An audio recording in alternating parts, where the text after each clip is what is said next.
یہ 20ویں صدی کے آغاز کے وقت جسے ہم پورا کہتے ہیں مڈل ایسٹ، بلکہ صرف مڈل ایسٹ نہیں، پورا شمالی افریقہ سلطنت عثمانیہ کا حصہ تھا، خلافت عثمانیہ۔ لیبیا، الجزائر، مصر، پورا حجاز، یمن، پورا عراق، شام، اور یہ شام ہی کے حصے ہیں در حقیقت، اردن اور لبنان، یہ سب، یہ شام عرب، عراق عرب، یہ پورا علاقہ خلافت عثمانیہ یہ اس کا حصہ تھا۔ پہلی جنگ عظیم میں انگریزوں نے عربوں کو بغاوت پر آمادہ کیا، غداری پر آمادہ کیا، انہوں نے خلافت عثمانیہ کے خلاف بغاوت کی، بیج بوئے ان کے دلوں کے اندر نفرت کے، ابھارا انہیں، تم ترکوں کے غلام کیوں ہو، تمہیں خود حاکم ہونا چاہیے، تم کھڑے ہو جاؤ، ہم مدد کریں گے، تم بغاوت کرو، تم ان ترکوں کے خلاف ہماری مدد کرو، ہم تمہیں آزاد کر دیں گے، تم اپنے پاؤں پر خود کھڑے ہو جانا۔ یہ بہت ہی ہمارے لیے دردناک المیہ ہے اس پہلی جنگ عظیم کا۔ کرنل لارنس جیسا شخص، برطانوی استعمار، اور اس کے نتیجے میں عربوں نے بغاوت کی۔ اور اس قدر دردناک بات آپ کو بتا رہا ہوں، میں پہلی مرتبہ جب سن 62 میں حج کے لیے گیا مدینہ منورہ میں، ابھی وہ ریل کے انجن کھڑے ہوئے تھے۔ یہ ترکی کے زمانے میں، سلطنت عثمانیہ کے زمانے میں بغداد سے مدینے تک ریلوے لائن تھی۔ یہ پورا ایک عالم سلطنت عثمانیہ، صرف سلطنت نہیں، خلافت عثمانیہ، پوری ٹرینیں جو ہے ترکوں کی اڑائی گئی، ہزاروں ترکوں کو شہید کیا گیا، یہاں تک کہ صحن حرم میں شہید کیے گئے سینکڑوں ترک۔ یہ جرم تھوڑے نہیں ہے، معمولی نہیں ہے۔ آج جس کی سزا مل رہی ہے، معلوم ہونا چاہیے کہ وہ جرائم کون کون سے تھے۔ اب بھی جو لوگ گئے ہیں انہوں نے دیکھا ہوگا، ترکی کا قلعہ موجود ہے اوپر پہاڑی کے اوپر، حرم کا جو سب سے بڑا دروازہ ہے باب ملک عبدالعزیز،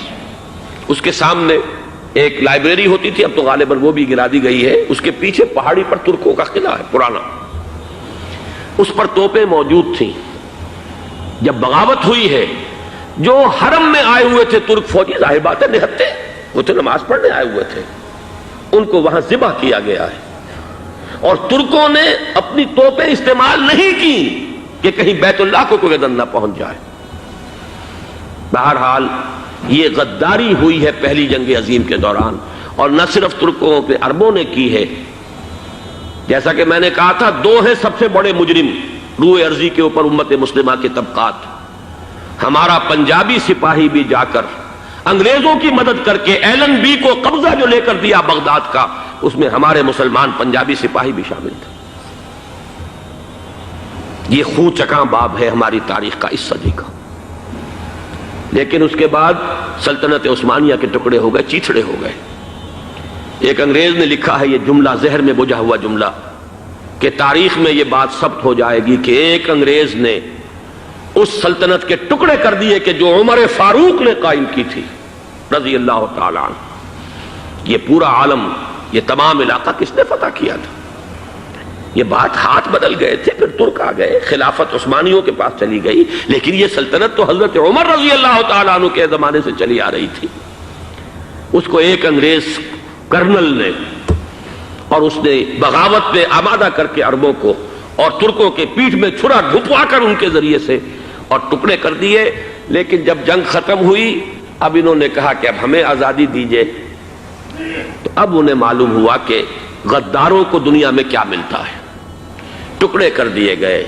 یہ حصہ عراق یہ انگریز کے پاس رہے گا، شام کا یہ علاقہ یہ فرانسیسیوں کے پاس رہے گا،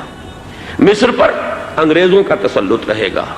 لیبیا اطالویوں کے پاس رہے گا۔ لے دے کر یہ جو علاقہ تھا حجاز، چونکہ وہاں کچھ تھا ہی نہیں، بوادٍ غیر ذی زرع،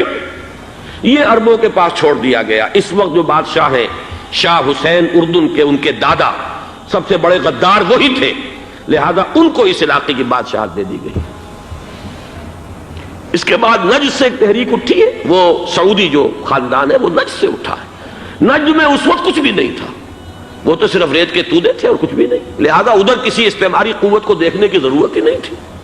وہ تو بعد میں تیل برآمد ہوا، اس کی حیثیت ہو گئی، اور یہ امارات کا علاقہ جو ہے اس کی دنیا میں اب گویا کہ یوں سمجھیے کہ جو سب سے زیادہ اہم علاقے ہو سکتے ہیں روئے ارضی کے نقشے پر، ان میں سے ایک وہ ہو گیا، لیکن یہ اس وقت کی بات میں کر رہا ہوں، کوئی حیثیت نہیں تھی، لہذا اس کو چھوڑ دیا گیا۔ یہ ہے تاریخی پس منظر، یہ لکیریں جو کھینچی گئی ہیں، یہ ایک ملت اسلامیہ کو جو قومیتوں میں تقسیم کیا گیا، پھر نعرے لگوائے گئے المصر للمصریین الشام للشامیین۔ اب شامی ایک علیحدہ قوم ہو چکے ہیں، مصری ایک علیحدہ قوم ہو چکے ہیں، عراقی ایک علیحدہ قوم ہو چکے ہیں۔ یہ ساری تقسیمیں استعمار کی پیدا کرنا ہے، اس کا کوئی تعلق اسلام کے ساتھ نہیں۔ اب ضرورت تو اس بات کی تھی کہ استعمار کے پنجے جب یہاں سے کچھ ہٹے، دوسری جنگ عظیم کے بعد ایک دور آیا، امریکہ ابھرا ہے دنیا کی عالمی سطح پر سیاست میں، اس کے ہاں کچھ آزادی کے تصورات تھے، اس نے بھی سپورٹ کیا۔ برطانیہ کمزور ہو چکا تھا، وہ اتنے بڑے علاقے کو اب ہولڈ نہیں کر سکتا تھا۔ ہندوستان بھی آزاد ہوا، پھر یہ کہ اور دوسرے علاقوں سے بھی اس کو پسپائی اختیار کرنی پڑی۔ استعمار کے پنجے جس طرح بھی ہوئے، ان کے سینوں سے، عربوں کے سینوں سے جو ہے گویا کہ وہ ہٹے، لیکن امریکہ نے ایک اپنی بہت بڑی حکمت عملی جو اختیار کی، عالم عرب کے سینے میں اسرائیل کا خنجر پیوست کر دیا، تاکہ یہ کبھی آزاد نہ ہو جائیں، ہمارے انگوٹھے تلے رہے، ہماری پالیسی گورن کرے۔ یہ استعمار کا دوسری جنگ عظیم کے بعد جہاں برطانوی استعمار، فرانسیسی استعمار رفتہ رفتہ یہ ہٹنے شروع ہوئے، صدر ناصر نے انگریزوں کو اٹھا کر پھینکا میڈیٹرینین میں اور دوسرے جگہوں سے، الجزائر نے آزادی حاصل کی فرانس سے، اطالویوں سے جو ہے لیبیا والوں نے آزادی حاصل کی، یہ ہو گیا، لیکن ایک خنجر پیوست کر دیا گیا اسرائیل کا سینہ عرب میں۔ اس صورتحال میں ظاہر بات ہے کہ ایک تو بڑی آئیڈیل پوزیشن تھی کہ پورا عالم اسلام متحد ہو، لیکن وہ تو بہت دور کا خواب معلوم ہوتا ہے۔ علامہ اقبال سے بڑا کوئی نقیب نہیں ہے ملت اسلامی کی وحدت کا، ایک ہو مسلم حرم کی پاسبانی کے لیے نیل کے ساحل سے لے کر تا بخاک کاشغر، لیکن انہیں بھی اپنے لیکچرز میں کہنا پڑا کہ اس وقت جو صورتحال ہے پورے عالم اسلام کی ایک وحدت بن جانا تو تقریباً ناممکن نظر آ رہا ہے، اگر کسی طرح ایک common wealth of Muslim nations وجود میں آ جائے تو بھی بڑی کامیابی ہوگی، لیکن اس سے بھی پہلے یہ تو زیادہ آسان تھا کہ عالم عرب ایک وحدت کی شکل اختیار کر لے۔ یہ تو ایک قوم ہے، اکثر و بیشتر ایک نسل یا زیادہ دو نسلیں کہہ دیجئے، شمالی افریقہ میں بربر نسل بھی ہے، باقی تو سب عرب ہیں۔ یہ پورا عالم ایک نسل، ایک زبان، پورے اتنے رقبے کے اوپر بولے جانے والی ایک زبان، یہ تو ایک ہو جائے۔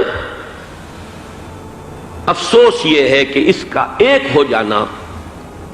ایک شخصیت ابھری تھی جو مذہبی مزاج کی شخصیت تھی، جو دینی مزاج کی حامل شخصیت تھی، اگر اس کی قیادت میں عالم عرب متحد ہو جاتا تو واقعتاً ایک بہت بڑا جو ہے مرحلہ وہ طے ہو جاتا پوری عالمی ملت اسلامیہ کی ایک وحدت اختیار کرنے کا۔ وہ شخصیت تھی شاہ فیصل شہید کی، اور اس لفظ کے ساتھ ہی آپ کے ذہن میں آ گیا ہوگا کیوں انہیں شہید کر دیا گیا، کس نے کیا کرایا، کہاں سے تعلیم حاصل کر کے آیا تھا وہ جس نے شہید کیا شاہ فیصل شہید کو، اس کی گردن پر کون سوار تھی، وہ یہودی لڑکی کے جس کے فوٹو بھی شائع ہوئے، ایک گردن پر اٹھائے کھڑا ہوا شہزادہ اپنی ایک یہودی دوست کو، لڑکی کو، اور وہی ہے کہ جس نے جا کر پستول سے شہید کیا ہے۔ جان میں اچھی طرح جان لیجئے، جیسے بارہا میں نے عرض کیا ہے کہ حضرت عمر کو شہید کرنے والا کہنے کو ابو لولو فیروز تھا، لیکن اس کے پیچھے پورا ایرانی نسل پرستی کا جو پورا پس منظر ہے، اسے تو ہر شخص جس کی ذرا بھی نگاہ جو ہے جو صرف منظر کو نہ دیکھ رہی ہو، پس منظر کو بھی دیکھنے والی ہو، وہ تو جان لے گی کہ ابو لولو فیروز ایک فرد کا نام نہیں تھا، وہ ایران کا انتقام تھا عالم عرب سے۔ بالکل اسی طریقے سے یہ امریکی استعمار کا ہتھ کنڈا تھا، اسے محسوس ہوا۔ شاہ فیصل مذہبی مزاج کا شخص یہ ابھر رہا ہے، اور یہ شاہ فیصل کی حکمت عملی کا ذرا آپ اندازہ کیجئے۔ لاہور میں سمٹ کانفرنس ہوئی، اس میں وہ آئے، سب سے ٹاورنگ پرسنالٹی پورے اس وقت عالم اسلام کے اندر شاہ فیصل کی تھی،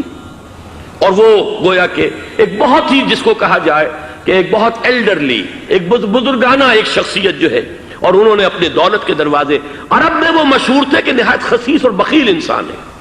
اس لیے کہ وہاں وہ خرچ کرتے تھے حساب کتاب کے ساتھ، لیکن ان کے خزانے کھلے ہوئے تھے عالم اسلام کے لیے، ادھر بھی مدد ہے، ادھر بھی مدد ہے، ادھر بھی کام ہو رہا ہے، ادھر بھی کام ہو رہا ہے۔ پھر انہوں نے تیل کا ہتھیار استعمال کر کے ایک دفعہ امریکہ کو دن میں تارے دکھا دیے تھے، لہذا ان کا ہٹایا جانا سین سے یہ امریکی استعمار کے لیے لازم تھا۔